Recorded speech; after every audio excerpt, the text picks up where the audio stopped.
put an exorbitant amount of effort into this video, so I hope it's worth it.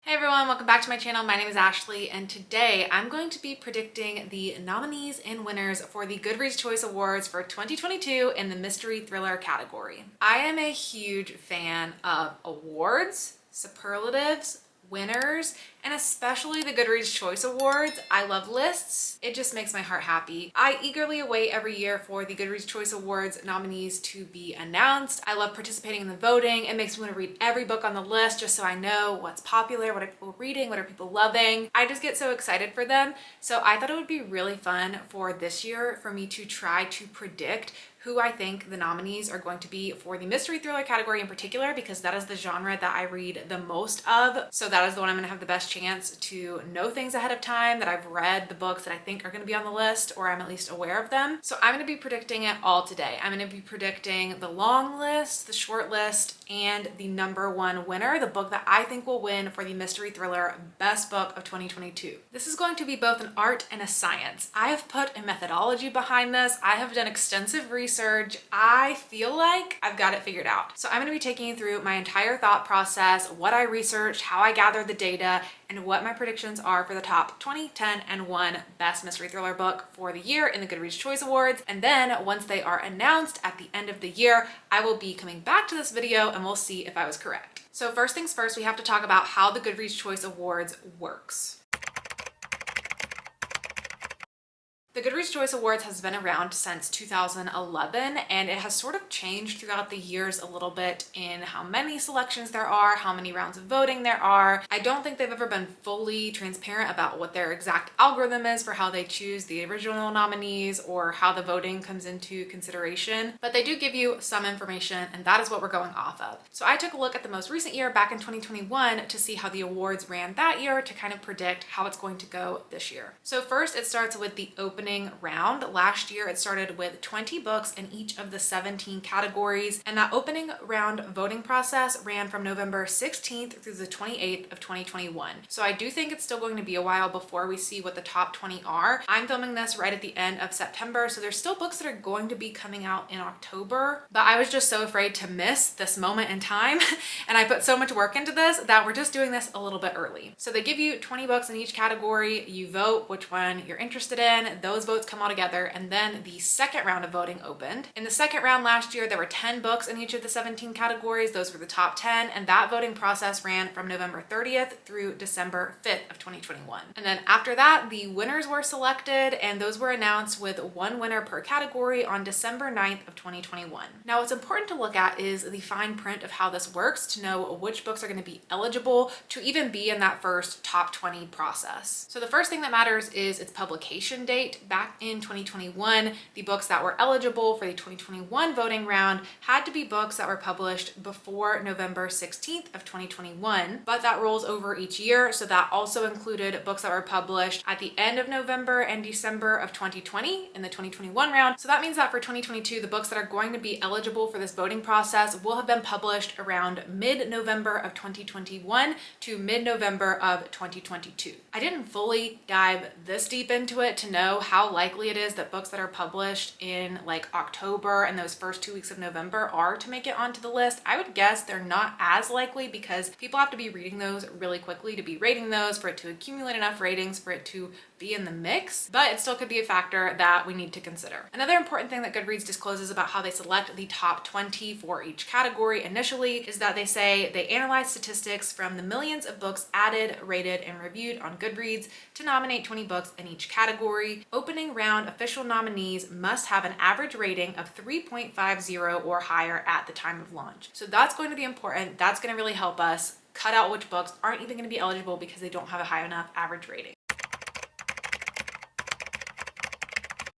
Now, what I've also noticed from looking at previous trends of the Goodreads Choice Awards is there's this pattern of books that get pulled into the nominations. Obviously, it's going to be popular books that are widely read and widely loved. And what I have noticed is that there are a couple popular book clubs that those books typically end up being in these rounds of voting and usually even can win. So last year, the best mystery thriller book was The Last Thing He Told Me, which was a Reese Witherspoon book club pick. So I decided to go look at Reese Witherspoon's book club picks from mid-November last year to mid-November of this year, which is a little bit ahead. We don't know what they're all going to be yet. But out of all of those book club selections in the eligible time range, so far the only actual mystery thriller book that has been a selection of hers is The Club by Ellery Lloyd. There are other books that could potentially make it into this category. Categorization on the Goodreads Choice Awards is a little iffy where things get bucketed, but out of Reese Witherspoon's book club selections, we could see The Christie Affair potentially in this category, although I would prefer to categorize it as historical fiction. And we may also see Counterfeit by Kirsten Chen in this category. This one is probably more likely to fall into this category. I have not personally read it yet, but it seems to be a literary fiction with a mystery element to it, and so I could see this being pulled into this category as well. The only important thing to note about these books is the club actually does not have an average rating of 3.50, at least at the time of filming this, and I don't really see it getting much higher because right now it is a 3.39 on Goodreads, so that's actually not even going to be in the running for a top 20 nomination. However, Counterfeit and The Christie Affair both have ratings above 3.50. Counterfeit has a 3.56 and The Christie Affair has a 3.75, so both of those could potentially be pulled into this category. Next, what I decided to look at was Book of the Month. Book of the Month is so popular, it really helps inform what a lot of people read. It is a very mass appealing service. They put out books that appeal to a wide public, and so those books get read a lot, they get rated a lot, and they get rated pretty highly. So I looked back at all the Book of the Month Club mystery and thriller book club picks from mid-November last year to present day. If anything's going to be a shoo-in at the last moment from an October or early November publication standpoint being pulled in, I do feel like a Book of the Month pick is a high probability of that. So we can also talk about what I predict some of those releases to be. But first, looking at everything that would be eligible from the Book of the Month picks, we come away with quite a few books. Book of the Month frequently chooses mystery or thriller books as part of their selection. There's also some books that get labeled as sci-fi or maybe fantasy that do have mystery elements to them, and so I do think it's important to consider those as well because they could get pulled into this category. So that leaves us with 19 possible book options from everything that Book of the Month has come out with in the past year. That could be books that we should consider.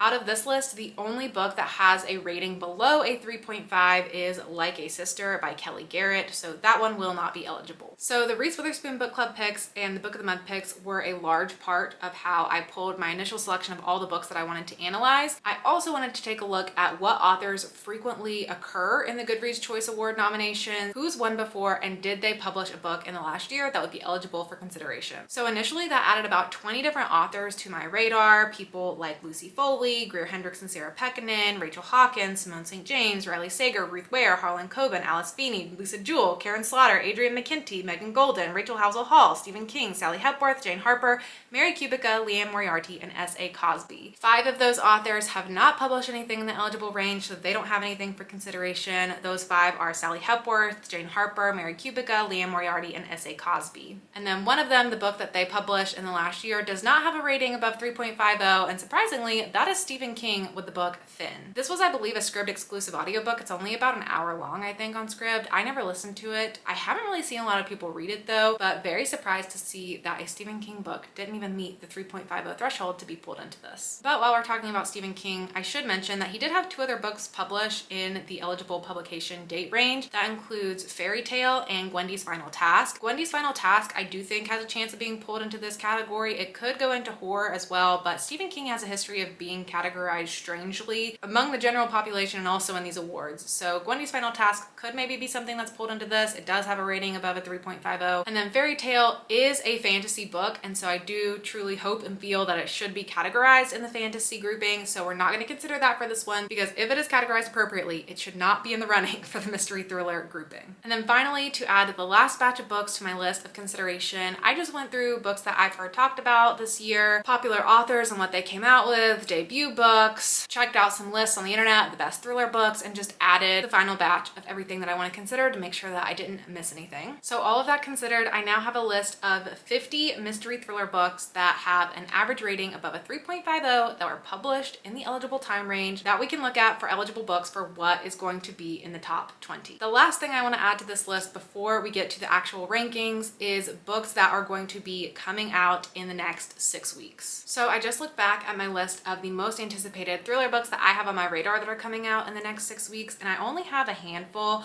and I really don't know if they're going to be popular enough to pull it into this, but it's still worth mentioning that these are those books that could potentially also come in at the last minute. I do think some of these have a good chance of potentially being pulled in by a service like Book of the Month or maybe Reese Witherspoon's book club, and so that could also help boost their popularity, so we're going to consider them too just in case. So now that gives us about 55 books to take into consideration.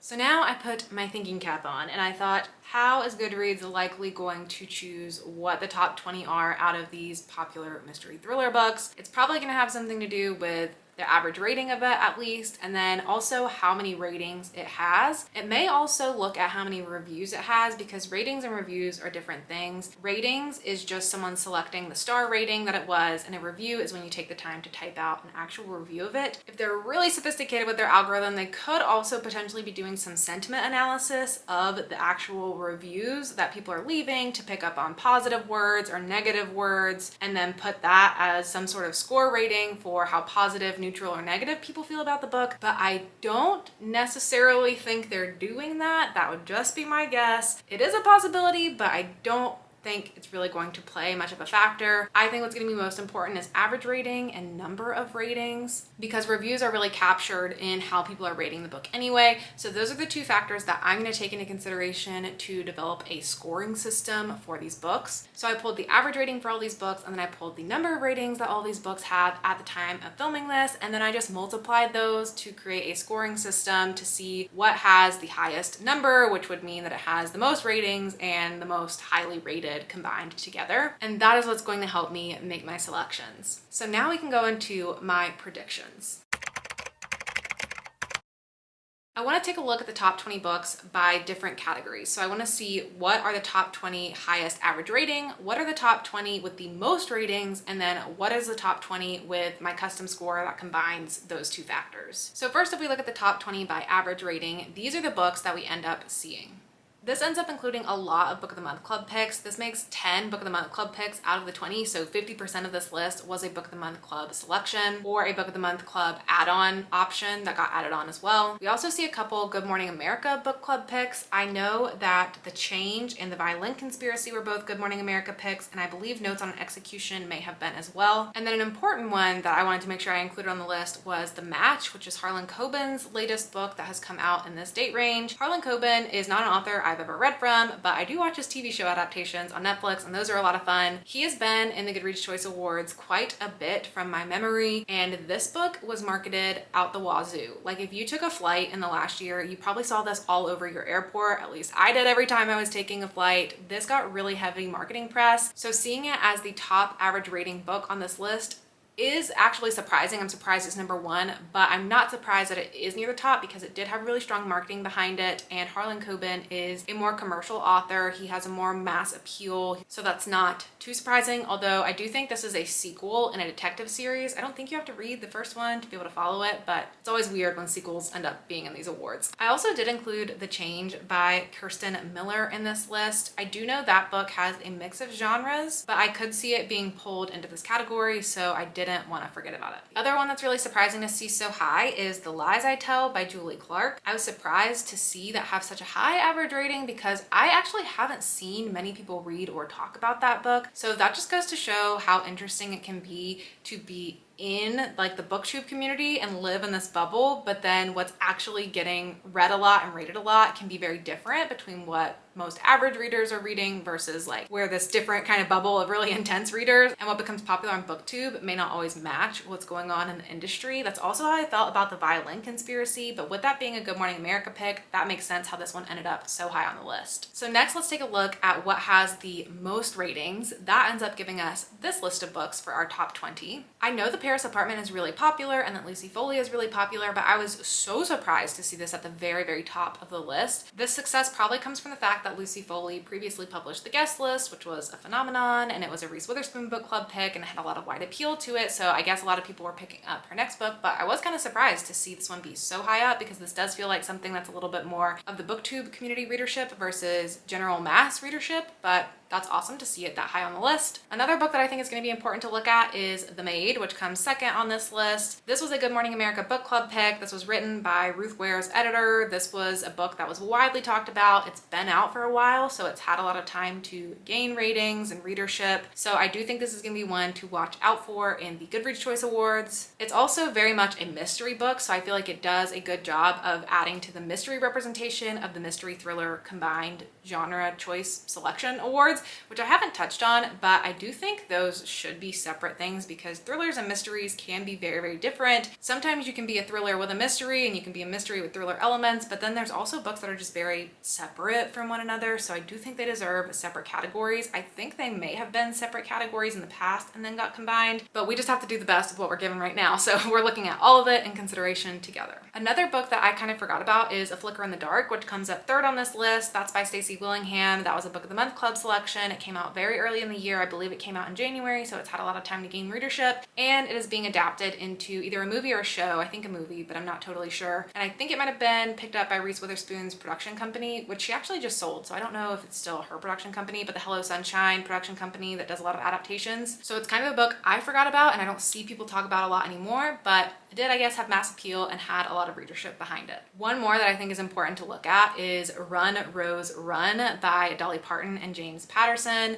This is going to be in the list. Like, there's no way this is not going to be in the top 20 because it's freaking Dolly Parton. It's James Patterson. I didn't read this book, but I know that the mass audience out there who's like buying books in their bookstore or the grocery store or Amazon, like this is for sure going to be in the top 20 list. And now let's take a look at using the score that combines the average rating and the number of ratings to see what the top 20 are in that category. And that brings us to these 20 books. If the shoddy algorithm that I created is correct, that puts The Maid, The Paris Apartment, and A Flicker in the Dark as the top 3 options, and that seems incredibly realistic to me. I totally think those 3 are going to be part of that first top 20, so we're gonna go ahead and put those directly in my guess for what I think the top 20 will be. The next 5 books to look at include The Golden Couple, Reckless Girls, The Book of Cold Cases, Run, Rose, Run, and The House Across the Lake by Riley Sager. I was very surprised to see The Golden Couple had such a high average rating because I didn't really like that book, and I don't feel like a lot of people I know really liked that book, but Greer Hendricks and Sarah Pekkanen have been winners in the past, or at least nominees in the past, and it was a Book of the Month book, so I feel like that gives them 2 extra points. So I am going to put that also in my top 20 prediction. The same goes for Reckless Girls. It was a Book of the Month pick, and Rachel Hawkins has been in the top 10 before, or at least the top 20 with The Wife Upstairs. So I'm also going to put that one in my top 20. The Book of Cold Cases, I am unsure about. I could see this being pulled into the horror category because it's a supernatural book and the categories just get a little wonky sometimes. So I'm not confident on that one yet. Run, Rose, Run, that's definitely going into my top 20, like I said. And then The House Across the Lake by Riley Sager, I'm really conflicted on. Riley Sager has been included in these awards in the past. This one, I don't think I remember this being a Book of the Month option or add-on. I don't think it got pulled into that. And it's a very hit or miss book.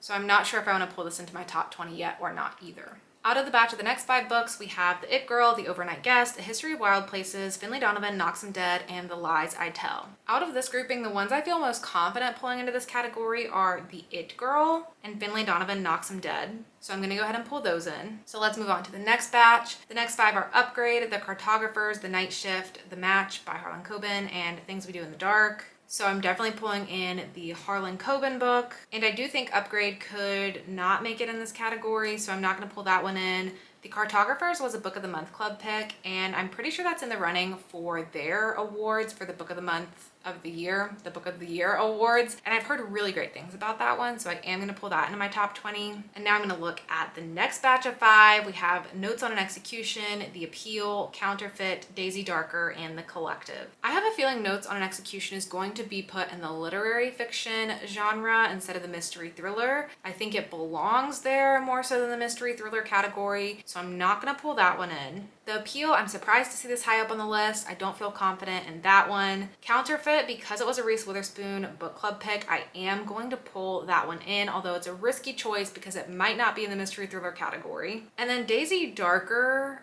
I feel like this one's ranking lower just because it more recently came out. I believe it came out in August. And I do feel like this is one of the top 20 books people are talking about in this category this year. So I am going to pull that one in. And The Collective, I'm not sure about yet. We'll have to assess later. And next we have All Good People Here, The Woman in the Library, The Family Remains, 9 Lives, and The Violin Conspiracy.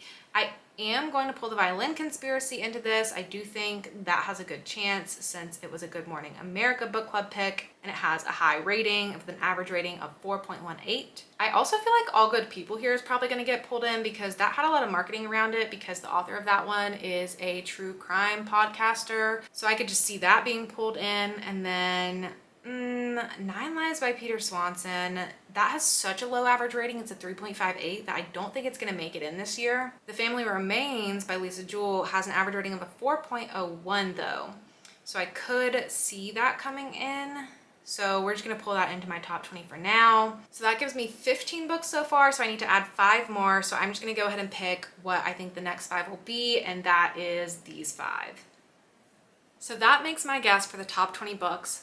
These books. I don't know how I feel about this yet. Some of it feels right, some of it feels risky. I'm not totally locked and loaded on these. So what I'm gonna do is sort my full list again by average rating and see if anything feels off, if maybe it did have a high score, but overall the average rating isn't high enough. We're gonna see if anything feels wrong. So I do feel like The Lies I Tell has a really good high average rating and it had a good score. It ends up being 4th on the list by average rating when I look at all the 55 books I'm considering. So I do feel like that one needs to be pulled in and we're gonna have to swap it for something else, but we'll figure that out in a minute. Things We Do in the Dark by Jennifer Hillier also has a high average rating, so that could be a risk to leave it off, but it doesn't have the hugest readership. It's also a risk leaving Girl Forgotten out because that was recently published, so that might be why it doesn't have the most ratings. I do feel like I need to pull that in because it has an average rating of 4.15. Killers of a Certain Age is the same situation. It has an average rating of 4.11 right now, but it hasn't even come out yet, right? It only has come out through Book of the Month. So that could be quite the boost for it. Oh, it says it was published September 6th, so that is out. It's a risk to include it, it's a risk to leave it off. We're just gonna make a bigger list right now. We're gonna add that one on. And then I also feel like I need to add The Overnight Guest because it does have a high average rating. And then I also feel the need to include Things We Do in the Dark because it was recently published. So I think you have to take that into consideration. And then that list I feel good about. So that brings me to 22 books, so I do have to take 2 off. So I'm just going to look at the lowest average rating of these. And the lowest 2 are Counterfeit and Portrait of a Thief. Also down here in the bottom 5 is The Cartographers, which maybe it won't get pulled in. Also, if I look at what has the lowest number of ratings, really unpopular books are Blood Sugar, Stay Awake, Gwendy's Final Task, and The Island, and Portrait of a Thief.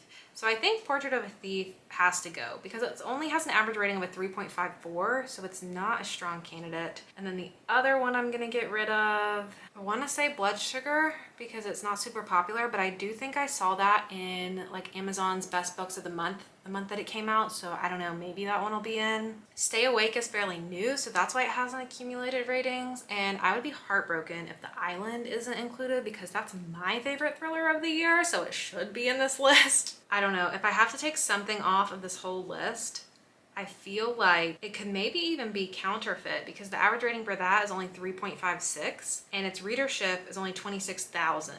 It was a Reese Witherspoon book club pick, but it wasn't a strong in-your-face mystery thriller from what I understand of that one. So I think that's the one we've got to take off. It's a risk, but we've got to make decisions here, so that's what we're taking off. Okay, so this is my prediction for the top 20 mystery thriller books for the Goodreads Choice Awards for 2022. I'm very nervous. It feels very hard to make this decision, but these are the 20 I'm committing to, and now we've got to figure out what I think the top 10 are going to be from this list. So this is where it gets tricky because I have to consider how people are going to start voting on these, what's going to kick things out or move things up. I can't fully just go based on my score, number of ratings, or average rating. I do feel like average rating might be the best indication, but I don't know, maybe my score is, because it's also going to show how many people are active on the Goodreads platform, if they're rating these books, if they're going to be involved in the Goodreads Choice Awards. And people vote for books without reading all the books, and they vote for books without even reading the book. There's a lot to consider right now. I feel like this video is getting long, so I'm just going to process myself and then I'll show you my top 10. All right, that may have been the hardest thing I've ever had to do, but here's my prediction for what I think the top 10 are going to be after the first round of voting. A lot of this was based on the total combined average score, but also thinking about which books have strong readership behind them or which authors have strong readership behind them, and what I think people are going to just recognize and vote for even if they haven't read the book yet. This is my prediction for the top 10. And now I have to pick what I think the number one winner is going to be. And I think this is actually going to be an easier decision because I feel like I have a pretty good guess at what I think the winner is going to be. And I do think it will be The Maid by Nita Prose. I feel like this book has a good advantage because it came out early in the year, so it's had a lot of time to gain readership. It's gotten a lot of positive reviews. It was a Good Morning America book club pick. A lot of people who run their own book clubs were reading it for their book club. It has a really likable main character. It has a good mass appeal because it's more mystery than dark thriller. This just feels like the book that could win. So that's it. That's my predictions for the Goodreads Choice Awards. We've got my top 20, we've got my top 10, and then we have what I think is going to win the best mystery thriller book of 2022. I'm very eager to see if I am correct, how wrong I am on some of these, if there's any sleeper picks that make it onto the list that I wasn't even anticipating. I'm gonna be eagerly waiting to see what comes out from the Goodreads Choice Awards now because I'm gonna be like, oh, I gotta go back and see. And as those come out, I think what I'll do is vlog my experience when the top 20 is announced, when the top 10 is announced, and when the number one is announced, and then maybe just like look back at my full process. So it'll be more of a vlog experience for that video where I look back at how I did. But yeah, that's it for my guesses. Let me know if you think I'm super right on anything, if you think I'm super wrong on anything. Let me know down in the comments below if you think there's gonna be a book on this list that I didn't even have in the running. Definitely let me know, because how did I possibly miss it? I don't know. But that is it for me. Thank you so much for watching, and I'll see you all in my next video. Bye.